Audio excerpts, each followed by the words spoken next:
Es una alegría, como siempre, estar aquí para que estudiemos juntos la palabra del Señor.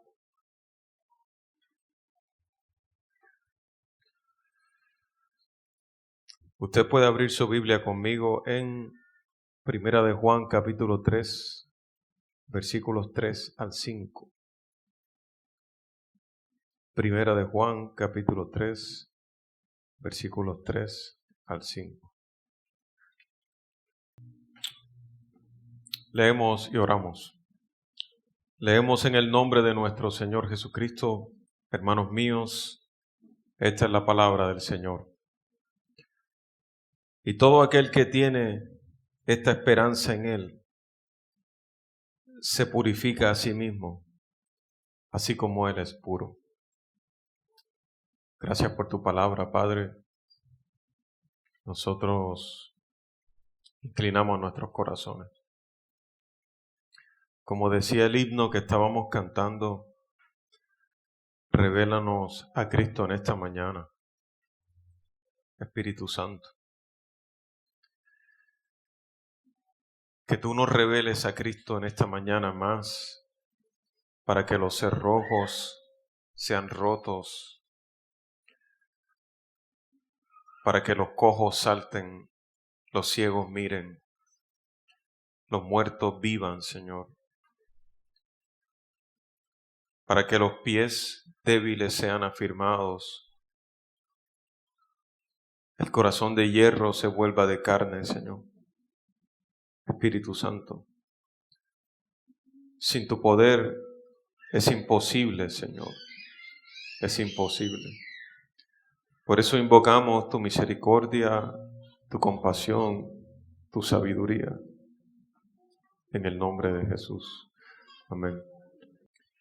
He titulado a mi homilia para hoy, La pureza de Jesús. La pureza de Jesús.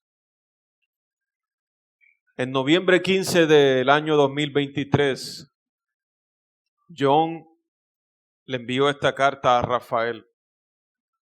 No son ni el John de nuestra iglesia, ni el Rafael de nuestra iglesia. ¿Okay? Cito. Estoy desesperado con mi impureza. Sinceramente albergo un deseo dentro de mí de mantenerme puro y buscar con diligencia la obediencia, pero me estorban mis propios deseos impuros. Esta batalla me está matando, me paraliza.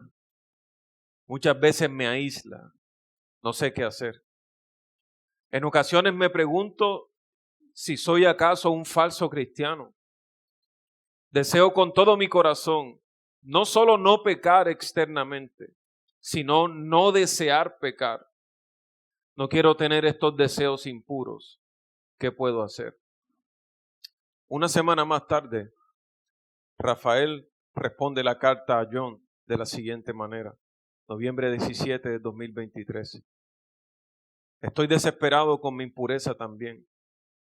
Y sinceramente también albergo un deseo dentro de mí de mantenerme puro y buscar con diligencia la obediencia, pero me estorban también mis propios deseos impuros. Esta batalla también me está matando a mí, también me paraliza. Muchas veces también me aísla, no sé qué hacer. En ocasiones también me pregunto si soy acaso un falso cristiano. Deseo con todo mi corazón no solo no pecar, sino no desear pecar. No quiero tener estos deseos impuros. ¿Qué puedo hacer, querido John? Aunque es una situación recreada, nuestra correspondencia representa para nosotros más la realidad de lo que nos atrevemos a expresar. La angustia de este anhelo por la redención total que clama dentro de nosotros, la angustia por ver la culminación de la salvación que ya ha empezado en nosotros, es un clamor vivo dentro de todos los creyentes. En Romanos capítulo 9, versículos 22 y 23, se expresa claramente cuando dice, capítulo 8, versículo 22, y 23.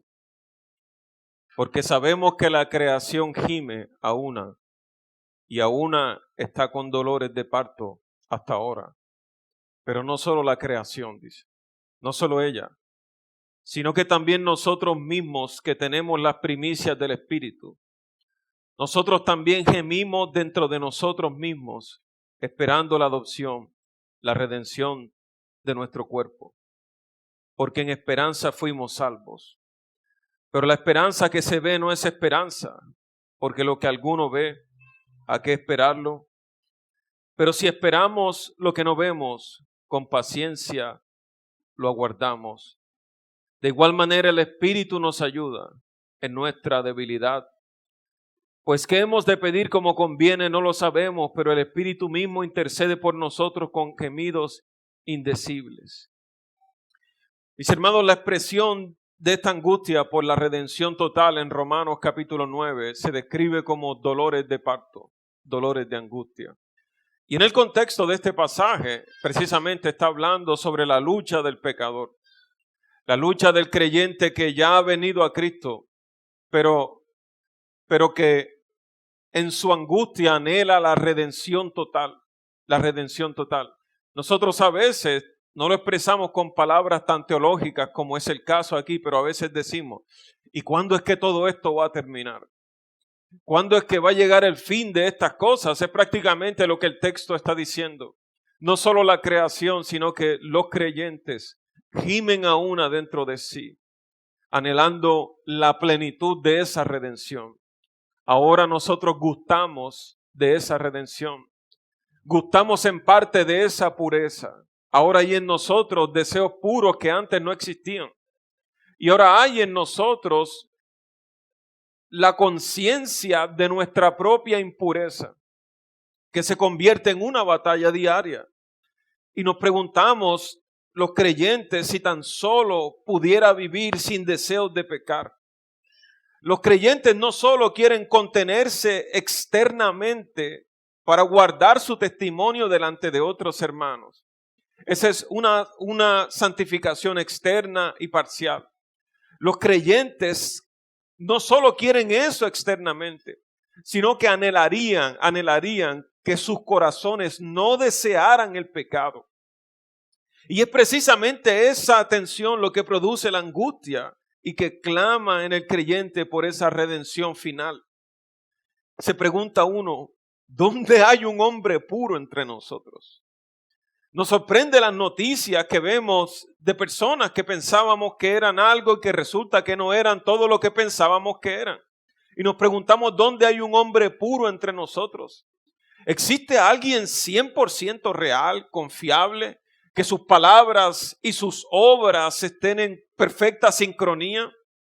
Alguien que en verdad no desee nada malo, que cuando hable algo bueno no haya sombra de duda ni de doble intención en sus palabras. Alguien que sea completamente libre. Existe alguien. Esa persona es Jesús. Y el título de nuestro sermón para esta mañana es La pureza de Jesús. La pureza de Jesús. Cuando los teólogos hablan de la impecabilidad de Jesús, es una palabra que usa para referirse a su pureza. Pero no hablan de la impecabilidad de Jesús desde su preexistencia o desde su deidad, sino refiriéndose a su humanidad. Y en verdad, mis hermanos, yo tengo que decir que yo nunca he visto a un hombre así. En mis 40 años no he visto a nadie así. He leído sobre este hombre, lo conozco espiritualmente en mi relación con él, por la fe que él me ha dado, pero en persona nunca he visto un hombre puro en mi vida, un hombre que nunca desee la maldad. Pero hay pasajes en las Escrituras que describen la pureza de Jesús de manera que uno se queda atónito. Su pureza para nosotros no es solo algo de admirar, sino que es también nuestra propia esperanza. Y lo que haremos en esta mañana será repasar Esos pasajes que exhiben la pureza de Jesús, para que viendo a la pureza de Jesús, nosotros podamos volvernos hacia Él.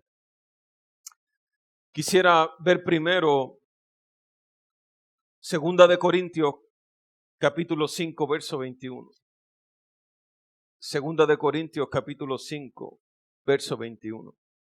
El texto dice: al que no conoció pecado, al que no, está refiriéndose a Jesús, al que no conoció pecado. ¿Cómo puede ser? Una persona que no conoció el pecado. La descripción que hace Romanos capítulo 3 sobre toda la raza humana es sorprendente. Usted la conoce casi de memoria, la hemos citado en nuestros cursos.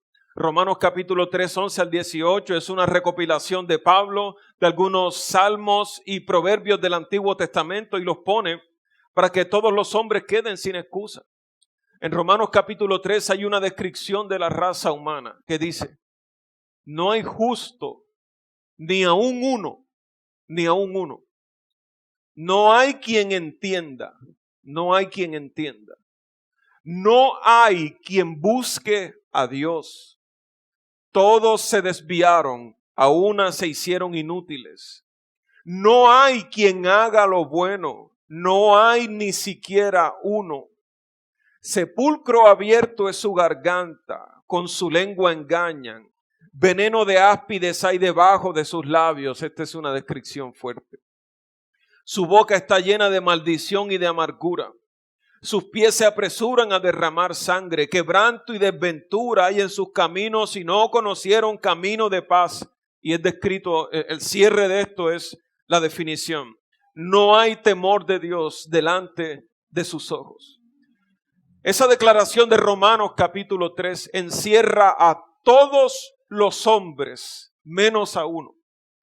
Encierra a todos los hombres que han existido menos a uno solo, que es descrito en 2 de Corintios capítulo 5 verso 21 como aquel que no conoció pecado. El resto de los hombres, aparte de eso, tienen una radiografía espiritual en Romanos capítulo 3. ¿Qué significa que no conoció el pecado? La palabra conoció no es solo que no lo conoció intelectualmente. Es que no conoció el pecado, es que siente un desprecio por el pecado. Que no conoció el pecado significa que él no elige el pecado. Cuando le toca elegir, él no elige el pecado. 3, significa que él no se inclina hacia el pecado. 4, significa que el pecado nunca es su motivación. 5, que no conoció pecado significa que el pecado no está en sus deseos. Es decir, todos los deseos que podían surgir en la humanidad de Cristo, en ninguno de ellos había pecado. Al que no conoció pecado. Esta es una declaración radical sobre la pureza de Jesús. Y es importante para nosotros porque Jesús, si bien es cierto, es hombre entre nosotros, semejante en casi todo a nosotros. Jesús es puro y sin pecado. Él no conoció el pecado. Hay otro pasaje que apoya esta idea, que está en 1 de Pedro, capítulo 2, versículo 22, que a su vez está citando Isaías 53. 1 de Pedro, capítulo 2, versículo 22 dice: el cual no hizo pecado. Lo que me llama la atención es la declaración siguiente para apoyar eso. Eso es un paralelismo sinónimo, donde la segunda idea lo que hace es a veces replicar la primera o a veces ampliar la primera idea. El texto dice: el cual no hizo pecado. Pero ¿qué significa eso para Pedro? Ni se halló engaño en su boca. Pedro está citando las palabras de Isaías 53, esa profecía bastante conocida. Isaías 53, cuando él dice: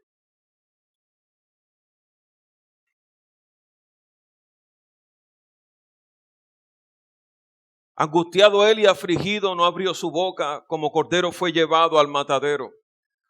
Como oveja delante de sus trasquiladores se enmudeció y no abrió su boca.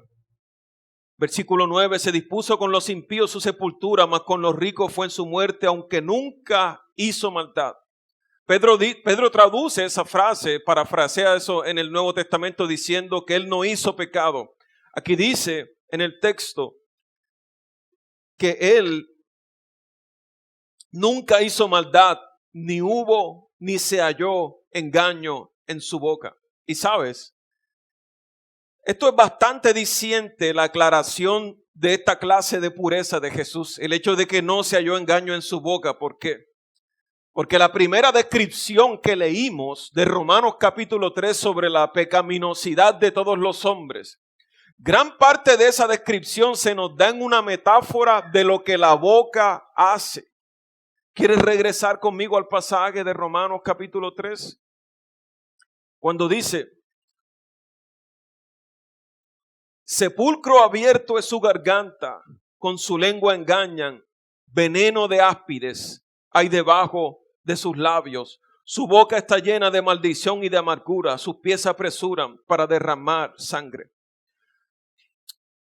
En esta metáfora, la boca se exhibe como el sepulcro abierto que contiene el estertor que hay por dentro. Es decir, la boca no es en sí culpable, sino que la boca es la entrada del sepulcro que deja ver los muertos que hay adentro. Y cuando se dice que no hubo engaño en su boca, no es solo en lo que sus palabras decían, es que dentro de sí mismo, en sustancia, en su esencia, no hay maldad, no hay sepulcros, no hay muertos. La pecaminosidad de los hombres se describe en este Romanos capítulo 3. Sepulcro abierto es su garganta. Se dice que maquinan engaños y hay veneno de áspides o de serpientes en su corazón. Y cuando se dice que no hubo engaño en su boca, se nos dice que no hay veneno en su corazón. Que no hay veneno en su corazón.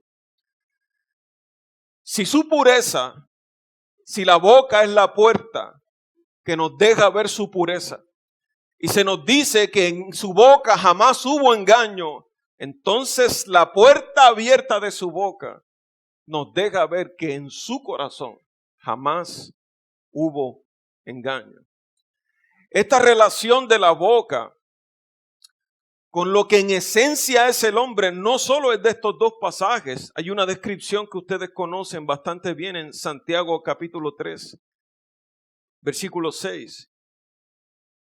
Nuestro tema hoy no es sobre la lengua, pero es la relación que estoy mostrando. Santiago capítulo 3, versículo 6 dice: la lengua es un fuego, pero no es solo un fuego, ¿verdad? La descripción siguiente nos ayuda. Es un mundo de maldad. Está puesta entre nuestros cuerpos y contamina todo el cuerpo e inflama la rueda de la creación. Y ella misma es inflamada por el infierno. Entonces, la relación otra vez continúa entre la boca y el infierno interior de los hombres. Pedro, citando Isaías 53, nos dice a nosotros la clase de pureza que él tenía cuando dice: él no hizo maldad y nunca se halló engaño en sus labios. La pureza de Jesús es una impecabilidad total. Es una persona que cuando habla deja ver lo que hay en su corazón. Cuando Jesús habla, deja ver la luz y la verdad. En su corazón no hay engaño, no hay dobles intenciones, porque Él no conoció el pecado. Es importante recordar estas cosas, Porque Jesús puede ser distorsionado en nuestros pensamientos por nuestras batallas diarias. Y podríamos llegar a pensar de Jesús como es semejante a nosotros, que es igual a nosotros. En Hebreos capítulo 4, versículo 15, tenemos otro pasaje que apoya esta idea.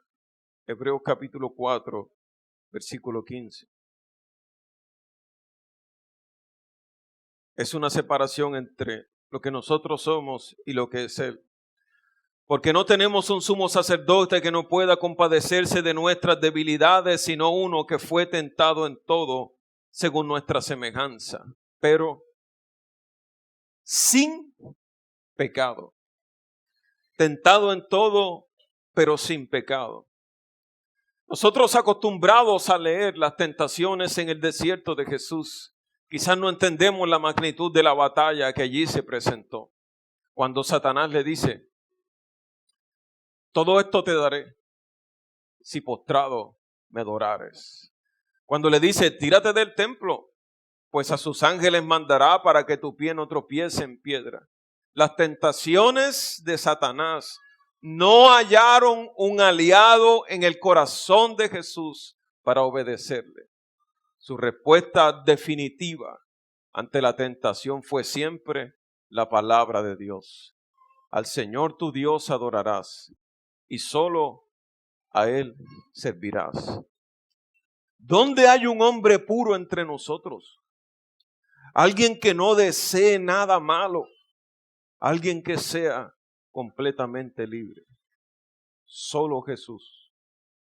Solo Jesús. La pureza de Jesús en las Escrituras se describe desde muchos ángulos. Y uno de esos ángulos es su pureza como sumo sacerdote. Hebreos capítulo 7, versículo 26. Acuña virtudes sobre virtudes. Como si no fuera suficiente decir que Él es santo, dice que Él es santo, inocente, inmaculado, apartado de pecadores y exaltado hasta los cielos.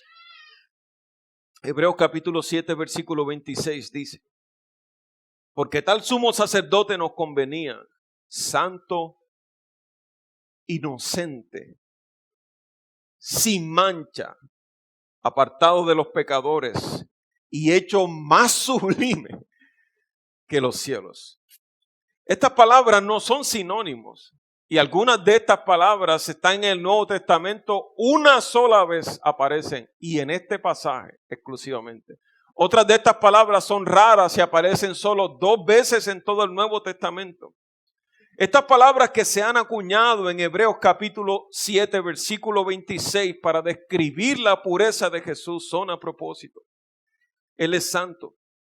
Cuando se dice que es santo, significa que Él es recto, que Él es pío, que Él es pío.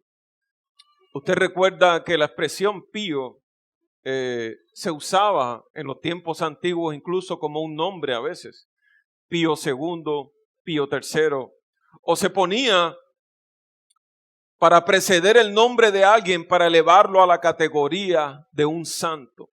Bueno, aquí la palabra que aparece como santo significa eso, que Él es recto, que Él es piadoso, que Él es pío.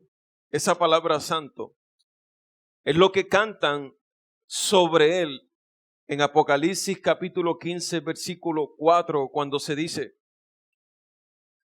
¿quién no te temerá, oh Señor, y glorificará tu nombre? Pues solo tú eres santo. Aquí está hablando sobre Jesús en Apocalipsis 15. Dice, solo tú eres santo. De manera singular. No de manera como nosotros usamos la palabra santo, que hay una categoría, agios, de la palabra santo, que también se refiere a nosotros. Aquí de manera categórica y singular se nos dice que solo Él es santo. En el 16, versículo 5, y oí al ángel de las aguas que decía, justo eres, oh Señor, el que eres y el que eras. Y le dice, ¿sabes cómo? El santo que ha de venir. el santo que ha de venir. Así le llaman los ángeles a Jesús en esta visión, el santo, el santo. Pero el texto en hebreo nos dice no solo que Él es santo, sino también que es inocente. Inocente, porque santo en un sentido es el que ama la voluntad de Dios. Él es santo porque Él es recto en su proceder. Él es recto en su proceder. Pero inocente es que es sin maldad. O sea, no solo en un sentido ascendente, Él busca los mandamientos de Dios, sino que sobre Él no hay tacha ni reproche alguno. Jesús es un ser sin maldad. No existe maldad en Él. ¿Cómo sería hablar con una persona que no tiene maldad? ¿Cómo sería esa experiencia? Hablar con una persona que no tiene maldad. Nosotros repetimos esto casi todos los días y decimos, yo maldad no tengo en mi corazón. Él es santo y es inocente, porque en Él no hay maldad. Pero también se dice que Él es inmaculado. La palabra que aquí se traduce en la Reina Valera como en el 26, como sin mancha, es eso, que Él es inmaculado. Inmaculado es otra de esas palabras particulares que se usa para exaltar algo al nivel de cero contaminación. Pero aquí no es solo ausencia de maldad, no es solo ausencia de maldad. Es que es sin mancilla. Es puro, sin mancha alguna. Y se finaliza la descripción diciendo que Él es apartado. Porque tal sumo sacerdote nos convenía, santo, inocente, sin mancha, apartado de los pecadores. Apartado de los pecadores en el sentido estricto de que Él nunca se confabula con los pecadores para hacer pecado. Él fue a los pecadores, ¿verdad? A los pecadores vino como médico para sanarlos. Pero jamás anduvo en camino de pecadores. Eso es lo que el pasaje dice, jamás. Jamás sus pies se apresuraron como el hombre malo hacia el pecado. Jamás sus sendas tramaron pecado. Jamás se dirigió hacia el pecado. Él es apartado de los pecadores y hecho más sublime. Esa última frase recoge todo lo anterior. Si los cielos son la expresión de la máxima cosa sublime que existe, entonces el autor dice, no. Este sumo sacerdote que habita en la presencia de Dios es santo, inocente, inmaculado, apartado de pecadores. Y Él no es como los cielos, no. La metáfora de Jesús como los cielos no alcanza a describir su santidad ni su pureza. Él es hecho más sublime que los cielos. El texto dice que un sumo sacerdote así nos convenía. Hermanos míos, la pureza de Jesús es algo que nosotros estamos tratando de abrazar intelectualmente mientras yo lo explico, ¿verdad? Pero la pureza de Jesús es algo que no hemos experimentado. Nosotros tenemos una relación con Él y esta salvación que ahora nos embarga, ¿verdad? Produce pureza en nosotros, deseos puros que luchan contra esos deseos malvados como vimos en la correspondencia al principio. Pero la experiencia de estar frente a una persona así, que si te dice te amo, porque nunca hay doblez en sus palabras, nunca. Si dice te perdono, en verdad te perdono. O sea, tú nunca podrías leer de sus palabras dos mensajes. Sus palabras no son confusas, siempre habla luz y verdad. Porque no hubo engaño en su boca. Si Él dice, está mal, no hay duda de que algo está mal. Si Él dice aprobado, es aprobado. Su pureza para juzgar las cosas es sin igual. En este pasaje se compara a este Jesús exaltado con los otros sacerdotes del linaje del Antiguo Testamento, que en verdad eran sombras de este verdadero sacerdote puro.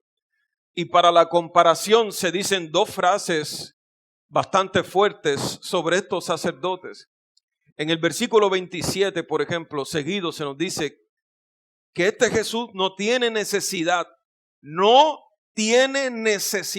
cada día, como los otros sumos sacerdotes, de ofrecer primero sacrificio por sus propios pecados. Todos los otros sumos sacerdotes que representan, ¿verdad?, en la presencia de Dios y sirven al pueblo, primero, antes de ofrecer sacrificio por los pecados de otros, ofrecen sacrificios por sus propios pecados. Pero este Jesús dice, no tiene necesidad de ofrecer sacrificio por sus propios pecados. Y en el versículo 28, en comparación con estos otros sumos sacerdotes, se dice, porque la ley constituye sumos sacerdotes a débiles hombres, en comparación con el Hijo hecho perfecto en el pasaje. Los otros sumos sacerdotes son débiles hombres, pero Él es el Hijo, dice, el Hijo hecho perfecto para siempre. Hermanos, la pureza de Jesús en el testimonio de los apóstoles y de las Escrituras es una cosa sin igual. También se nos habla de Él puro, no solo como vimos en Corintio, no solo como sumo sacerdote, sino como una ofrenda pura. Primera de Pedro, capítulo 1, versículo 19.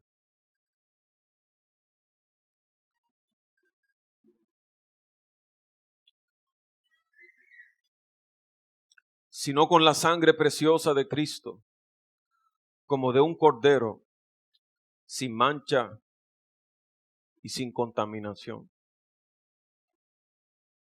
Él no solo es un sacerdote puro, Él es la ofrenda pura que satisface la justicia de Dios. Y esto es significativo, porque el hecho de que no estemos ofreciendo aquí un cordero todos los domingos, ¿verdad?, físico, significa que un cordero sin mancha ha sido ofrecido. Y nosotros decimos eso, ¿verdad? Y que no, Jesús, el cordero sin mancha. Espera. Sino con la sangre preciosa de Cristo. Lo que hace la sangre de Cristo preciosa y poderosa, esa sangre que nosotros invocamos, ¿verdad? Hay poder en la sangre de Cristo. Lo que hace la sangre de Cristo preciosa y poderosa es que proviene de un cordero sin mancha y sin contaminación. Jesús como ofrenda es una ofrenda sin mancha y sin contaminación. La ley de la pureza en el Antiguo Testamento exige que para estar bien con Dios, los hombres hagan sus ofrendas. Y estas ofrendas se repiten año tras año, ¿verdad? Año tras año. Lo mejor de los carneros, la grosura, la gracia, incienso, humo. El culto del Antiguo Testamento podría llegar a ser, a veces por las imágenes, un culto sangriento. Pero este Jesús es puro. Eres la ofrenda final, sin mancha. La pureza de un hombre así es muy diferente a la nuestra. Hermanos, ¿por qué les hablo de la pureza de Cristo? ¿Para qué esta descripción de la pureza de Cristo? Primera de Juan, capítulo 3, versículo 3 al 5. Versículo 3, perdón. Y todo aquel que tiene esta esperanza en Él se purifica a sí mismo, como Él es puro. Si retrocedemos 2 versículos, entendemos más de cerca. Dice, mirad, cuál amor nos ha dado el Padre para que seamos llamados hijos de Dios.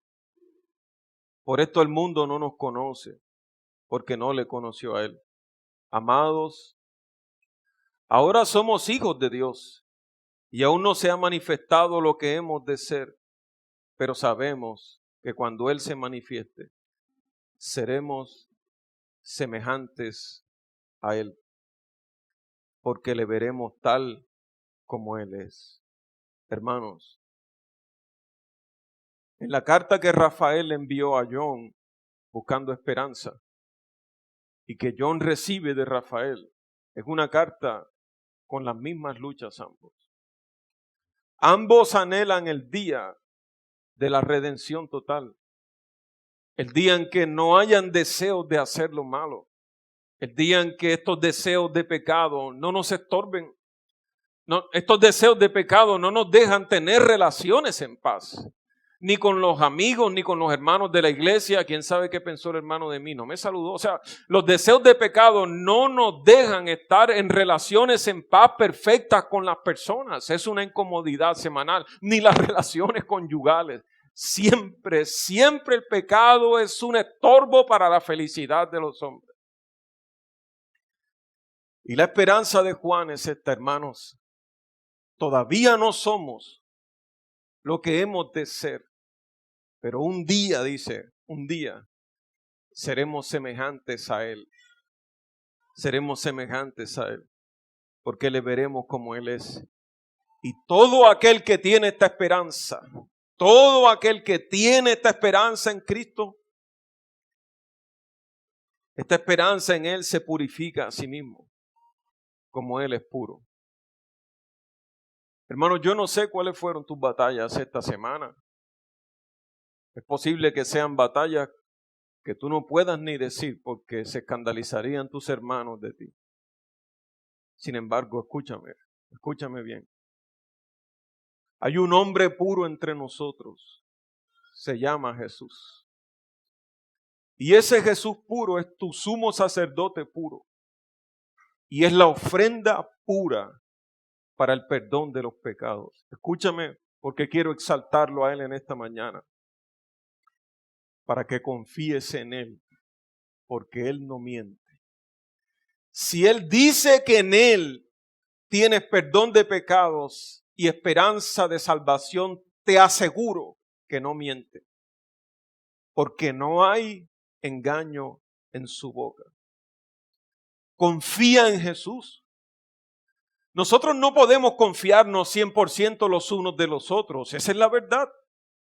Hay márgenes de desconfianza entre todos nosotros, por sospechas, por experiencias del pasado, por heridas del pasado, por heridas imaginarias del futuro. ¿Quién sabe qué va a pasar?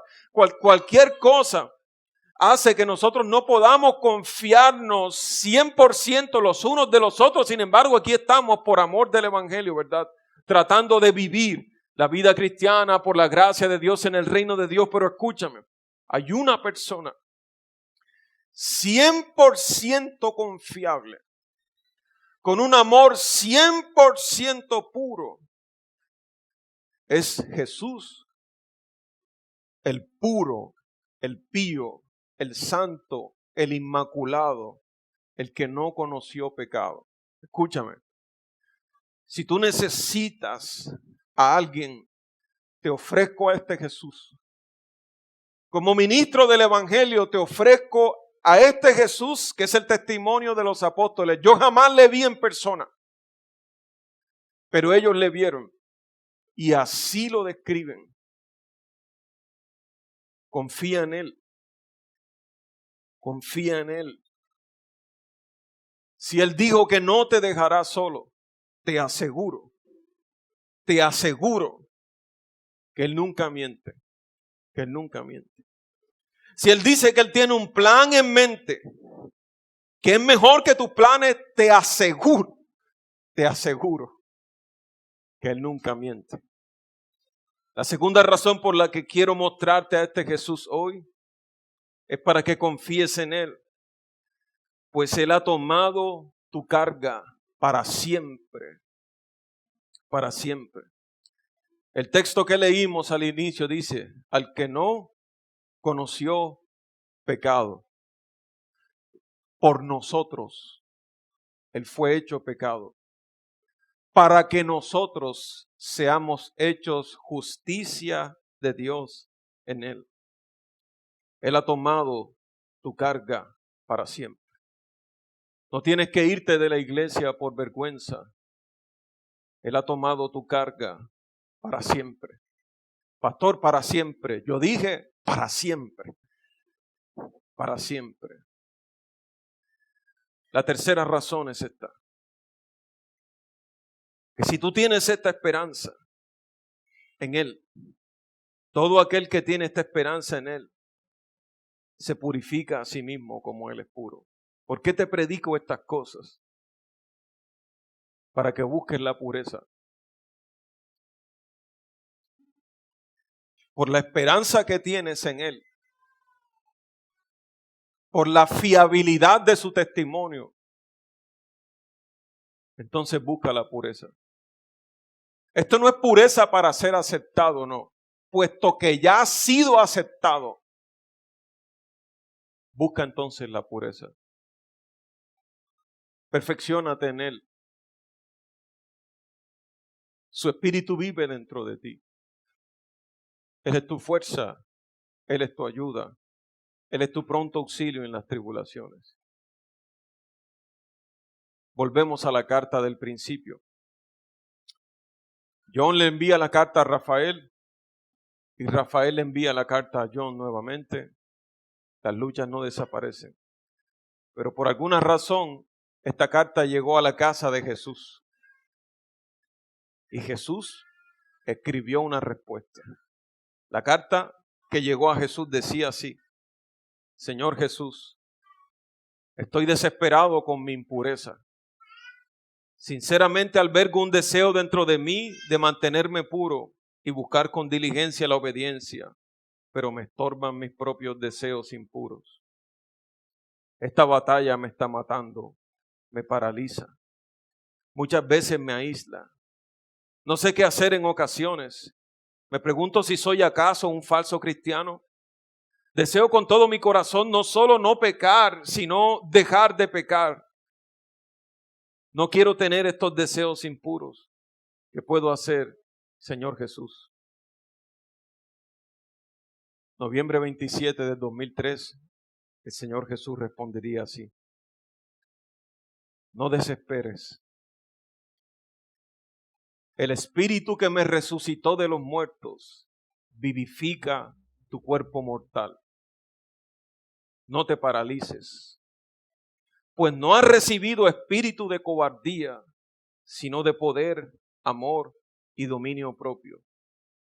No te confundas, pues si 7 veces cayera el justo, 7 veces será levantado. No te desanimes.